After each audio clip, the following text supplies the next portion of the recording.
네, 이번에 질문 또 직원분이 할아버지께서 이제 증상이 없으시다가 갑자기 폐암 말기?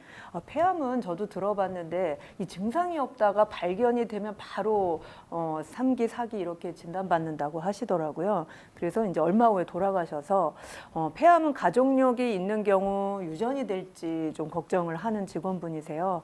그리고 가족으로서 이제 폐암을 예방하기 위한 사전 검사가 혹시 있는지요?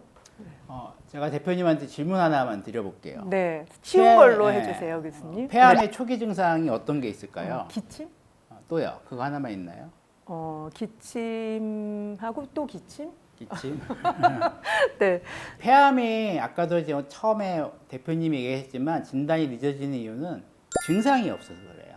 우리 폐에는 통증을 느끼는 신경이 없습니다. 그러니까 폐암이 생겨도 아프지가 않아요. 네. 우리가 이제 예를 들어서 검진했는데 폐암 의심되니까 해봐라 그러는데 나 증상도 없고 아프지도 않은데 무슨 폐암이야라고 하시는데 아프지 않습니다. 가끔 가다가 이제 목이 쉰다고 하시는 분들이 있는데 목이 쉬려면 우리가 성대를 관장하는 신경을 폐암이 침범을 해야 돼요. 그리고 객혈하죠. 피 나올 수 있어요. 근데 피 나오는 것도 폐암이 말초에 있으면 피가 안 납니다. 중추신경에서 아주 크게 해야 되고요. 숨이 차지 않을까요? 라고 하는데 숨이 차려면 우리가 주기관 이제 반을 막아야 됩니다. 그러니까 폐암 때문에 숨이 차면 벌써 많이 진행을 한 거예요. 그래서 증상이 생겨서 왔어요. 그럼 벌써 3기, 4기가 넘어간 거예요. 그래서 조기 진단을 하는 걸 하는 거고요. 네.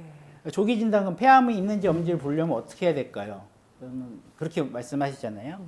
우리 2년에 한 번씩 국가검진에서 엑스레이 찍어주잖아요. 거기서 괜찮으면 괜찮은 거 아닌가요? 아닙니다. 엑스레이로는 폐암을 진단할 수가 없고요. 그러면 검진할 때 엑스레이 왜 찍어요? 그건 결핵 때문에 찍는 겁니다. 자세히 보려는 게 아니라 결핵이 있나 없나만 탁탁탁탁 보기 때문에 그래서 엑스레이 찍는 거기 때문에 엑스레이에서 없다고 폐암이 아니라고 할 수는 없습니다. 그럼 어떻게 해야 될까요? CT를 찍으면 됩니다. CT를 찍으면 폐암이 있으면 거의 99% 발견할 수가 있어요. 근데 문제는 우리 아버지가 폐암 3기로 돌아가셨어요. 나도 폐암 아닌가? CT를 찍었어요. 근데 괜찮아. 그럼 평생 폐암이 안 생기나요? 계속 그러면 내년에도 찍고 후년에도 찍고 매번 찍으면 되죠. 근데 그러면 방사선 노출량이 너무 많죠. 없던 폐암이 생깁니다. 그래서 이제 발견된 게 그래서 발명이 된 게 저설량 CT라는 게 발명이 된 거예요. 네. 저설량 CT라는 건 뭐냐면 일반 CT의 한 10분의 1 정도의 적은 방사선 양으로 CT를 찍는 거예요. 그럼 이론적으로 10번 한 번 찍을 양으로 10번을 찍을 수가 있잖아요. 이거는 이제 매년 찍어도 괜찮다는 거죠. 그래서 이제 세계적으로 다 연구를 했습니다. 어떤 사람들한테 저설량 CT를 찍는 게 폐암을 발견하는 데 도움이 될까? 그래서 마지막 결론이 난 게 뭐냐면 30감년의 흡연자. 이 얘기는 뭐냐면 30감년이란 얘기는 하루에 한 갑씩 30년을 핀 거를 30감년이라고 합니다. 쉽게 얘기하면 다시 얘기하면 두 갑씩 15년 펴도 30감년이에요. 그래서 30감년을 담배를 핀 사람 중에서 55세에서 75세 사이의 사람들은 저설량 CT를 매일 찍는 게 폐암을 조기에 발견하는데 이득이 더 크다.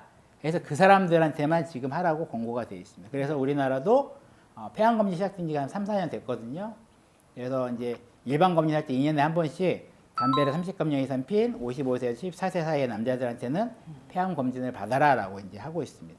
근데 저희가 최근에 이 폐암 캠페인을 사실 좀 하고 있거든요. 그래서 들어보면 비흡연자인 여성분들이 폐암 발병률이 높아졌다고 그렇죠. 해요. 남자들은 이제 담배를 많이 안 피고 오히려 금연율이 여자들이 흡연율이 높아지지만 실제로 폐암 환자들을 쭉 봤더니 비흡연 여성 폐암이 확 늘었어요.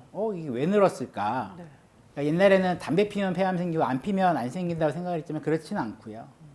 그래서 이제 쭉 추측을 하는 게 뭐냐면 우리가 이제 생물학적으로 여성이 남성보다 한 2배 정도 폐암이 잘 생긴다고 돼 있어요. 그건 이유 없이 그냥. 요리를 많이 한다는 그냥 상관없이 그냥 생물학적으로. 그리고 또 하나가 이제 원인인 게 요리할 나오는 미세먼지, 조리휴미라고 얘기를 하는데 조리휴미라는 거를 이제 우리나라는 여자들이 요리를 많이 하니 그것 때문이라는 얘기도 있고 미세먼지의 영향도 좀 있다고 돼 있고요. 어떻게 관리해야 될까요?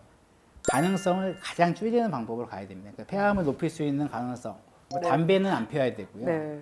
미세먼지도 최대한 피하고 폐렴, 무슨 이런 거, 폐 질환에 안 걸리게 매년 백신도 맞아야 되고 이렇게 해서 폐 건강을 유지해 주시는 게 걸릴 가능성을 조금이라도 줄일 수 있다라고 생각하시는 게 맞을 것 같습니다. 네, 건강 습관, 폐 건강에 대한 좋은 건강 습관을 하나 추천해 주신다면요? 대표님한테 하나 더 질문 하나 더 드려볼까요? 네. 마라톤 하셨다고 그랬잖아요. 네.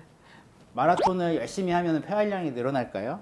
저 그렇다고 생각이 됐어요. 하고 나면 뭔가 숨 쉬는 것도 편안하고 그래서 되게 좋아진다고 생각했거든요. 운동을 아무리 해도 폐활량은 절대 늘어나지 않습니다. 네. 폐활량은 태어날 때 정해져 있습니다. 그래서 우리 폐활량은 태어나서 점점 성장하면서 늘어나서 한 20세 때 거의 피크를 이루고요. 그 다음에는 자연적으로 서서히 줄입니다. 노화에 따라서. 네. 그렇기 때문에 내가 중간에 운동을 하든 무슨 뭐 잠수를 하든 폐활량은 늘어나지 않고요. 서서히 줄는데 여기서 담배를 피거나 폐 안 좋은 거라면 더 빨리 줄겠죠. 그렇기 때문에 폐활량은 늘리려고 생각을 하는 게 아니라 지키셔야 됩니다. 그렇기 때문에 폐에 안 좋은 거는 안 하셔야 돼요. 담배는 당연히 안 피셔야 되고요. 그 다음에 물 많이 드셔야 되고, 아까 얘기했듯이 내가 폐렴, 독감, 코로나 이런 게 안 걸리게 하기 위해서 그 계획에 맞게 백신을 맞으셔야 됩니다. 쉽게 얘기하면 독감 백신, 인플루엔자 백신은 매년 맞으셔야 되고요. 폐렴 백신은 아직까지 한 번이나 두 번만 맞으면 된다고 되어 있기 때문에 그거 맞으셔야 되고요. 감기 안 걸리게 조심하셔야 되고, 미세먼지 심한 날 꼭 마스크 쓰고 나가셔야 되고, 이런 거를 잘 지키시는 게 폐 건강을 지키는 가장 좋은 습관이라고 말씀드릴 수 있습니다. 네. 그럼 마지막으로 백신은 언제 뭐 독감이든 아니면 여러 백신들이 있잖아요. 그 백신 맞는 시기만 한번 알려주시면 좋은. 일단 독감은 매년 맞으셔야 되는, 왜냐면 이게 매년 바이러스의 아형이 바뀌기 때문에 예전에는 막 작년에 맞은 거 또 맞고 뭐 이런 분들이 있었는데 그러시면 안 되고, 새로 나오는 걸 매년 맞으셔야 되고, 그게 이제 보통 9월에서 한 11월 사이에 맞으시는 게 제일 좋습니다. 왜냐면 이제 보통 12월부터 독감이 유행하기 때문에 우리가 백신을 맞으면 효과가 다음 날부터 나타나는 게 아니고요. 최소 2주는 걸리거든요. 그렇기 때문에 유행하기 2주 전에 맞아야 되니까 보통 9월에서 11월 사이에 맞으라고 말씀을 많이 드리고요. 폐렴 같은 경우는 기간이 있지는 않습니다. 왜냐하면 지금은 폐렴 백신이 아직 이제 개발이 되고 있지만 현재 나온 거로서는 50세 넘어서 한 번 맞고 65세 넘어서 한 번 더 맞고 해서 2번 정도 맞으면 된다고 되어 있기 때문에 그거는 이제 거기에 맞춰서 맞으시면 되고요. 그렇게 스케줄 받으시고, 혹시 내가 뭐 다른 백신이나 뭐 챙기지 못한 게 있다 그러면 다니시는 병원 가셔서 원장님한테 백신 맞아야 될 것 같은데 뭐 언제 맞아야 되나 물어보시면 아주 친절하게 잘 설명을 해주실 겁니다.